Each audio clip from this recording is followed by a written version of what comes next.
Good morning students. आज हम बात करेंगे विद्युत द्विध्रुव के निरक्ष पर विद्युत क्षेत्र की तीव्रता। देखो कलम ने बताया था अक्ष पर विद्युत क्षेत्र की तीव्रता कितनी प्राप्त होती है। अब हम बात करेंगे निरक्ष पर विद्युत क्षेत्र की तीव्रता कितनी तैयार होगी। उसके लिए सबसे पहले आपको समझना पड़ता है, एक डायग्राम में आपको समझा रहा हूँ, चित्र में आपको बता रहा हूँ। तो हमने यहाँ पे एक इलेक्ट्रिक डाइपोल बनाया बिंदु ए और बिंदु बी में, जहाँ बिंदु ए पर -q आवेश और बिंदु बी पर रखा गया है +q आवेश, जहाँ इन दोनों के बीच का डिस्टेंस है 2a। इन जो द्विध्रुव आपने तैयार किया है, जो इलेक्ट्रिक डाइपोल आपने बनाया है ए से लेकर के बी के लिए, तो इसके बीच में एक बिंदु स्थित किया गया है O, जिसे हम इस डाइपोल का क्या कहते हैं, केंद्र उसे हम कहते हैं। यहाँ से r दूरी पर, कितने डिस्टेंस पर, r दूरी पर स्थित है बिंदु P, जिस पर विद्युत क्षेत्र की तीव्रता ज्ञात करना चाहते हैं। अब पहले हम ज्ञात करना चाहेंगे -q आवेश के कारण यहाँ कितना विद्युत क्षेत्र पैदा होगा। दूसरा हम ज्ञात करना चाहेंगे कि +q आवेश के कारण कितना विद्युत क्षेत्र प्राप्त होता है। लेकिन ये दोनों किस किस के कारण, -q आवेश और +q आवेश के कारण बिंदु P पर विद्युत क्षेत्र की तीव्रता ज्ञात करने के लिए आपको इनकी दूरियां पता होनी चाहिए। तो सबसे पहले मैं AP या BP डिस्टेंस ज्ञात करना चाहूँगा, जिसके लिए हम बात करेंगे त्रिभुज AOP में। किस में बात कर रहे हैं हम, त्रिभुज AOP में हम बात करना चाहते हैं। किससे, पाइथागोरस प्रमेय से, पाइथागोरस प्रमेय से। क्या होगा देखो, AP का होल स्क्वायर, AP का होल स्क्वायर बराबर होगा AO का होल स्क्वायर प्लस OP का होल स्क्वायर। क्लियर। तो AP का होल स्क्वायर बराबर हमने लिखा हुआ है AO का होल स्क्वायर प्लस OP का होल स्क्वायर। अगर ये मान रखें तो AP का होल स्क्वायर बराबर AO का मान यहाँ दिया गया है कितना है, A² प्लस OP का मान, O से लेके P का मान हमें दिया गया है कितना है, R। तो क्या हो जाएगा, R²। अगर यहाँ से स्क्वायर हटाएं तो हम लिख सकते हैं AP बराबर A² प्लस R² की पावर 1/2। या तो आप अंडरूट लगा दें, या फिर हम क्या लगा सकते हैं, अंडरूट के स्थान पर घात 1/2 लिख सकते हैं। अर्थात ये वैल्यू हमें प्राप्त हो गई A² प्लस R² की पावर 1/2। जितना A से P की दूरी प्राप्त होगी, अर्थात जितना आपको AP प्राप्त होगा उतना ही आपको BP का मान भी प्राप्त होगा, जो कि कितना है, A² प्लस R² की पावर 1/2। अर्थात ये वैल्यू भी उतनी ही मिलेगी, A² प्लस R² की पावर 1/2। अब हम -q आवेश के कारण और +q आवेश के कारण यहाँ विद्युत क्षेत्र की तीव्रता ज्ञात कर सकते हैं। तो सबसे पहले हम ज्ञात करें -q आवेश के कारण, -q आवेश के कारण बिंदु P पर विद्युत क्षेत्र माना E1 हमें प्राप्त होता है। कितना प्राप्त होता है, -q आवेश के कारण प्राप्त होता है E1 विद्युत क्षेत्र आपको प्राप्त होगा। तो E1 बराबर क्या मिलेगा, KQ अपॉन, कल ये सूत्र मैंने आपको समझाया था कि E बराबर होता है KQ अपॉन R²। तो KQ R के स्थान पर हमारे पास ये मान लिखा हुआ है A² प्लस R² की पावर 1/2। तो ये हमने यहाँ लिख दिया A² प्लस R² की पावर 1/2 की पावर 2, क्योंकि ऊपर क्या लगा हुआ है, स्क्वायर लगा हुआ है। अब दिशा की बात करें तो ये माइनस क्यू आवेश है, अर्थात ये दिशा कैसे दिखाएगा, अंतर्मुखी दिखाएगा। तो यहाँ पर दिशा हमें P से किसकी ओर प्राप्त होगी, A की ओर। तो हम यहाँ लिख देंगे P से A की ओर। आगे सॉल्व करें, E1 बराबर KQ अपॉन, देखो इस स्क्वायर से ये कट जाएगा तो मान बचेगा A² plus R², equation number first. याद रहे हम यहाँ माइनस यूज नहीं करेंगे क्योंकि मुझे यहाँ Q का मान परिणामी रूप में यूज करना है। तो परिणामी रूप में हम किनको नहीं लेते, चिन्हों को काम में नहीं लेते हैं। परिणामी रूप में सिर्फ उसका परिमाण काम में लिया जाता है और माइनस क्यू आवेश का परिमाण में क्या प्राप्त होगा, क्यों हमें प्राप्त होगा। अगर आप माइनस चिन्ह यूज करेंगे तो मुझे इसे वेक्टर फॉर्म में सदिश रूप में हमें इसे लिखना पड़ेगा, इसलिए हम इसे सदिश रूप में न लिखकर सीधे किस में लिखते हैं, परिणामी रूप में इसे उपयोग में लेंगे। ये हो गया माइनस क्यू आवेश के कारण विद्युत क्षेत्र E1। इसी प्रकार हम ज्ञात करें प्लस क्यू आवेश के कारण, प्लस क्यू आवेश के कारण बिंदु P पर विद्युत क्षेत्र मान के चले कितना उत्पन्न हो रहा है, E2।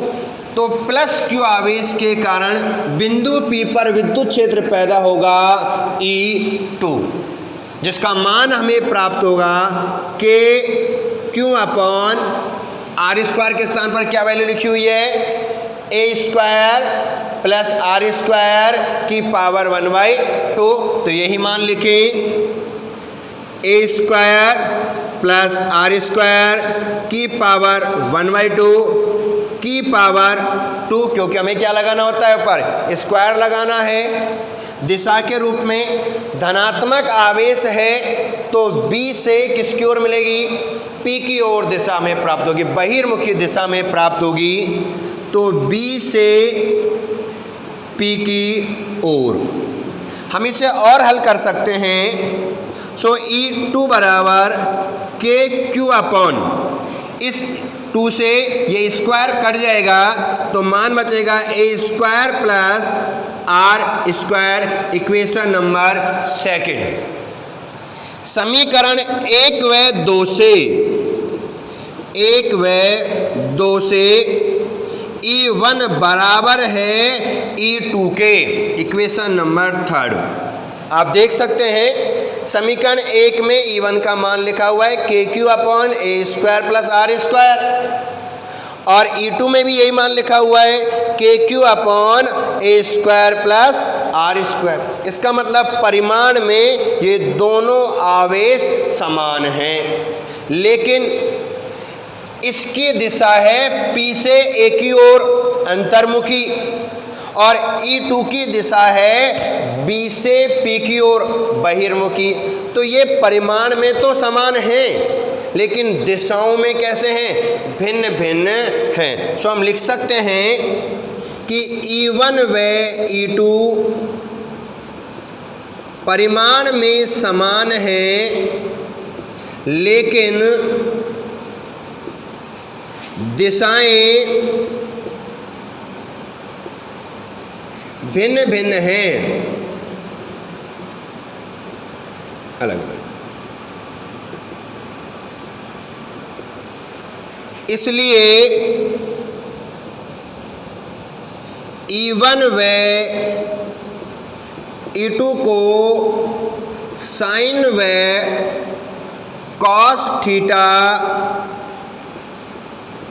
घटकों में वियोजित किया जाता है।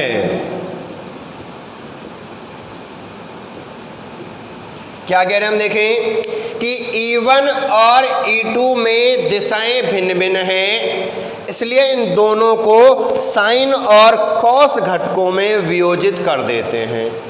जहां साइन घटक लंबवत होता है और कॉस घटक समांतर अवस्था में पाया जाता है। अब अगर हम यहाँ साइन घटक की बात करें तो ये रहा आपका इलेक्ट्रिक डाइपोल। तो इसके लंबवत कहाँ होगा, या तो ऊपर की ओर या नीचे की ओर।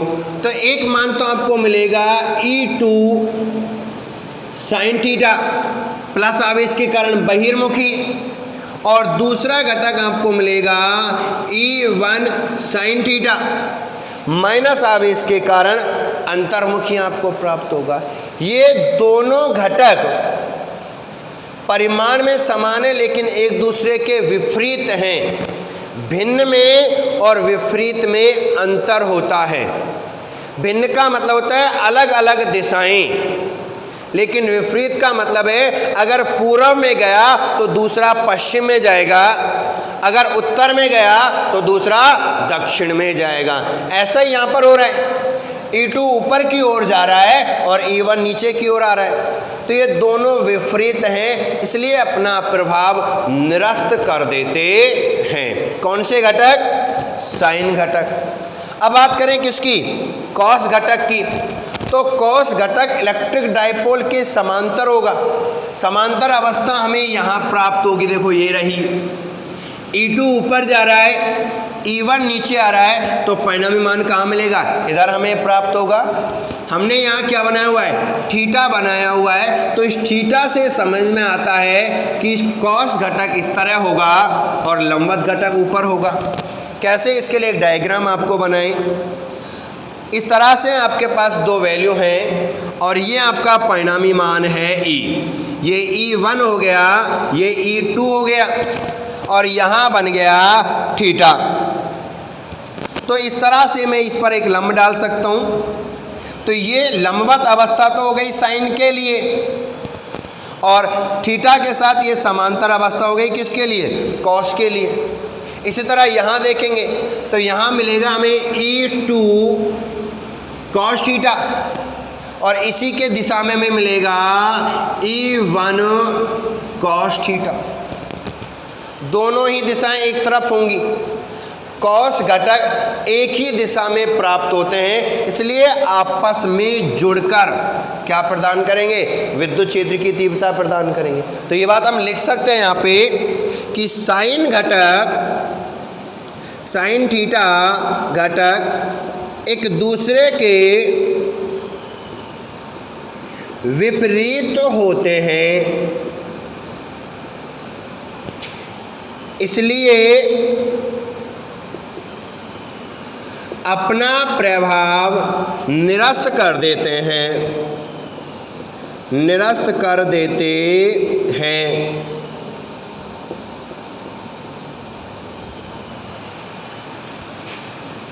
तथा कॉस घटक एक ही दिशा में होने के कारण, एक ही दिशा में होने के कारण परस्पर जुड़कर परिणामी विद्युत क्षेत्र की तीव्रता प्रदान करते हैं। तो हम लिख सकते हैं कि E बराबर E1 cos theta plus E2 cos theta. दोनों कॉस घटकों को क्या कर दिया, आपस में जोड़ दिया, क्योंकि जोड़ने पर हमें क्या प्राप्त होगी, परिणामी विद्युत क्षेत्र की तीव्रता प्राप्त होगी। तो यहाँ हम लिख सकते हैं E बराबर cos थीटा कॉमन के रूप में बाहर निकाल दिया, तो अंदर रह गया E1 प्लस E2। समीकरण 3 से E1 किसके बराबर है, E2 के बराबर है। तो हम यहाँ लिख सकते हैं समीकरण 3 से E बराबर cos theta E1 plus E1। E2 के स्थान पर क्या लिख दिया हमने, E1 लिख दिया। तो हमें मान मिलेगा E बराबर cos theta 2 into E1 plus E1 हो गया 2E1, और E1 का मान ये लिखा हुआ है, तो क्या लिखेंगे K Q upon A square plus R square.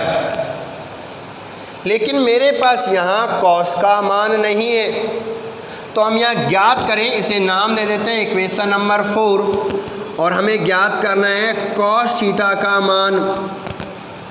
आप कॉस थीटा का मान त्रिभुज AOP से ज्ञात कर सकते हो, चाहे त्रिभुज BOP से आप ज्ञात कर सकते हो। तो कॉस थीटा का मान हम ज्ञात करेंगे त्रिभुज AOP से। कैसे ज्ञात करें, देखो यहाँ बनता है थीटा कोण, और यहाँ तैयार होता है 90 डिग्री का कोण। तो ये हो गया आपका बेस, आधार, और ये हो गया आपके लिए क्या, लंब। और आधार और लंब किसके सूत्र में आते हैं, कॉस में। तो हम लिख सकते हैं कॉस थीटा बराबर लाल बटे कक्का आधार के रूप में कौन है, A, और कर्ण के रूप में हमने ज्ञात किया हुआ है A square plus R square की पावर 1/2। तो A square plus R square की पावर 1/2, इसे कह दिया इक्वेशन नंबर 5।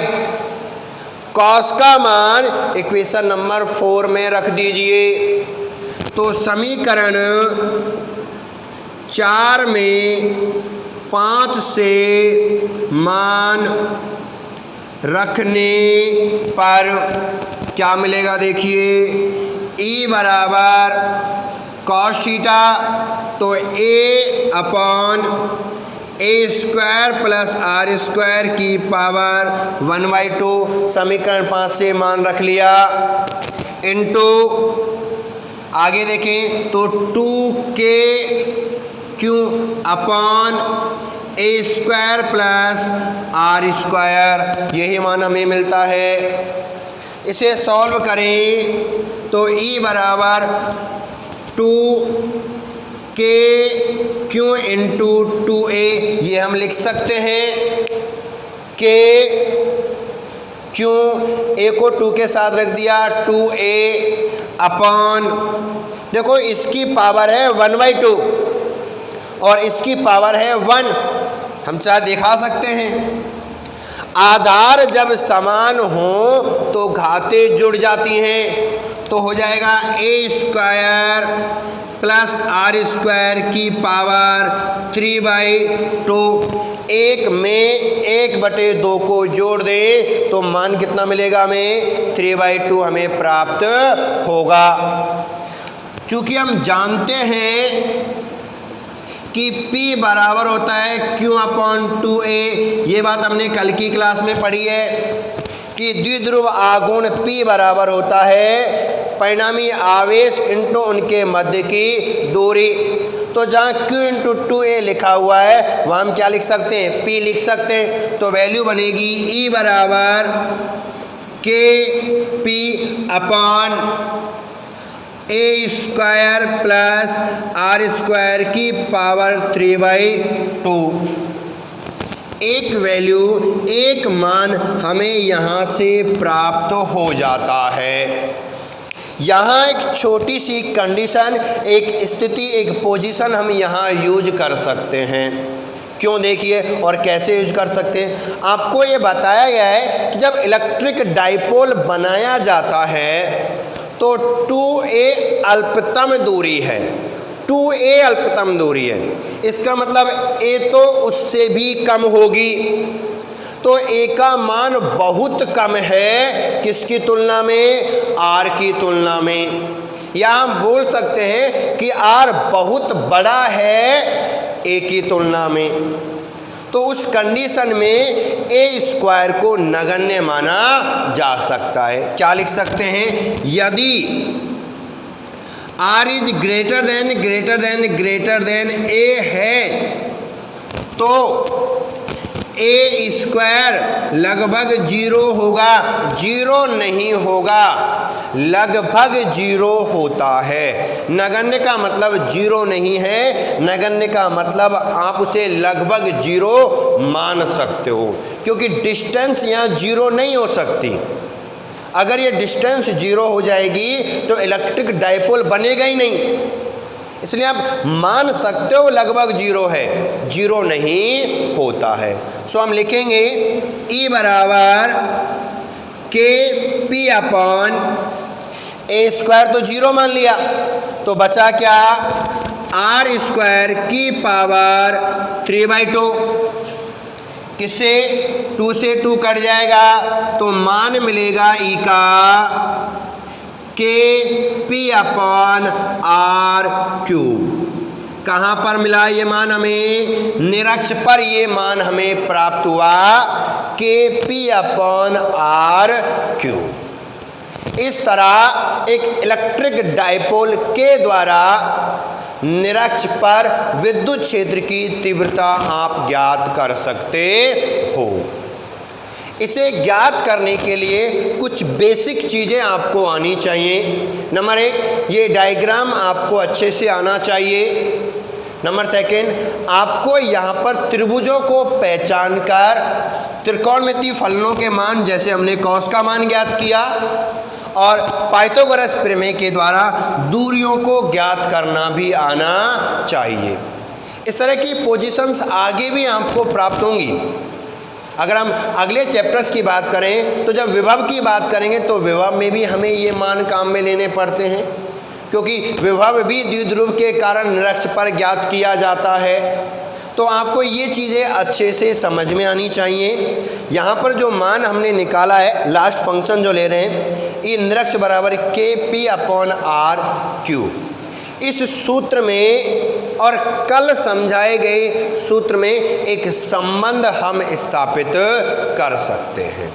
अब दोनों में क्या संबंध है वो आप यहाँ देखें, क्योंकि हमने कल पढ़ा है, कल की वीडियो में आपको बताया था कि ई अक्ष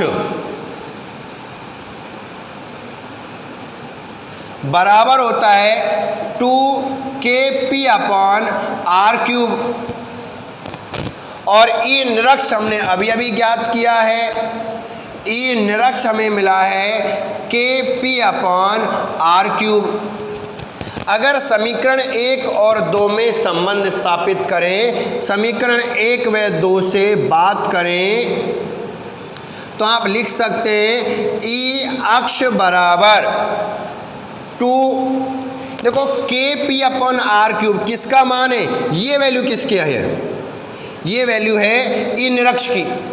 तो मैं लिख सकता हूँ 2 इंटू ई निरक्ष, या हम लिख सकते हैं ई निरक्ष बराबर 2 का पक्षांतरण कर दो, गुणा का है भाग में जाएगा तो बन जाएगा ई अक्ष बटे 2। आप कह सकते हो कि द्विध्रुव के अक्ष पर उत्पन्न विद्युत क्षेत्र की तीव्रता निरक्ष पर उत्पन्न विद्युत क्षेत्र की तीव्रता की दुगनी होती है। या आप लिख सकते हो कि ई निरक्ष पर उत्पन्न विद्युत क्षेत्र की तीव्रता अक्ष की तीव्रता की आधी होती है। अक्सर एग्जाम्स में, पेपरों में इस संबंध को पूछा जाता है। या तो वो क्वेश्चन किसी एक टॉपिक को लेकर आपको लिख के दे सकता है कि इलेक्ट्रिक डाइपोल विद्युत द्विध्रुव के कारण निरक्ष पर उत्पन्न विद्युत क्षेत्र की तीव्रता ज्ञात कीजिए। अच्छा, यहाँ पे सबसे बड़ी समस्या यही होती है, फिजिक्स में ये पहचानना मुश्किल है कि क्वेश्चन में लिखे क्या या क्वेश्चन आएगा कैसे। तो इस टॉपिक से अगर बात करें तो आपको सीधा नहीं लिखता, भाई ये लिख के दे दिया कर लीजिए आराम से, तो ऐसा नहीं होगा। वो ये लिख के देगा कि ई निरक्ष बराबर kp अपॉन आर क्यूब होता है, ये सिद्ध करके दीजिए। या आपको लिख के देगा कि ई अक्ष बराबर 2 इंटू ई निरक्ष होता है, ये सिद्ध करके दीजिए। तो क्वेश्चन या तो यहाँ से पूछेगा या वो क्वेश्चन पुटअप करता है इस जगह से, अंतिम परिणाम में से वो आपको क्वेश्चन पूछता है, तो उसमें कंफ्यूज होने की आवश्यकता नहीं होती है। थोड़ा ध्यान से कंसेप्ट क्लियर करो और उसके बाद आप क्वेश्चंस का जवाब दे सकते हो। जैसे हमने अक्ष और निरक्ष पे बात की है, ऐसे ही अब तक यहाँ कोई इलेक्ट्रिक फील्ड पैदा नहीं हो रहा, हम पैदा कर रहे, पहले से उपस्थित नहीं है। अब हम बात करें, आगे हम पढ़ेंगे कि अगर इलेक्ट्रिक डाइपोल को ही विद्युत क्षेत्र में रख दें, एक समान विद्युत क्षेत्र में क्या रखें, इलेक्ट्रिक डाइपोल रखें, तो वो किस तरह कार्य करेगा, इस बारे में बात हम कल करेंगे।